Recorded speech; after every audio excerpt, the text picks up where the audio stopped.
Teachers association for non aided polytechnics अर्थात TAFNAP ही स्वयंसहाय्यित विनाअनुदानित तंत्रशिक्षण संस्थांमधील प्राध्यापक आणि प्राध्यापकेतर कर्मचाऱ्यांची नोंदणीकृत संघटना आहे. 24 आणि 25 फेब्रुवारीला कोथरूड इथल्या JP नाईक सभागृहामध्ये या संघटनेचं राज्य अधिवेशन संपन्न होणार आहे.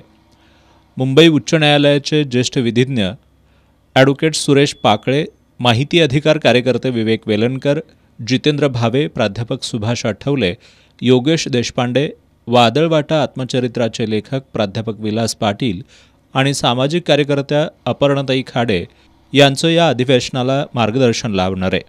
ॲडव्होकेट सुरेश पाकळे हे विनाअनुदानित कर्मचारी आणि संस्था या संबंधित झालेल्या न्यायनिवाड्यांचा आढावा घेणार आहेत.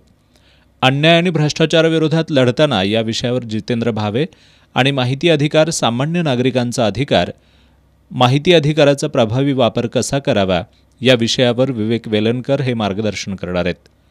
टॅफनॅपचे ज्येष्ठ सदस्य प्राध्यापक सुभाष पत्के यांचा संघटनेच्या वतीनं या अधिवेशनात जीवनगौरव पुरस्कार देऊन सन्मान करण्यात येणार आहे. त्याचबरोबर टॅफनॅपच्या वेबसाईटचं उद्घाटन आणि स्वयंसहाय्यित विनाअनुदानित तंत्रशिक्षण संस्थांमधील कर्मचाऱ्यांना मार्गदर्शक ठरेल अशा परिवर्तन या विशेषांकाचं प्रकाशनही या निमित्तानं करण्यात येणार आहे.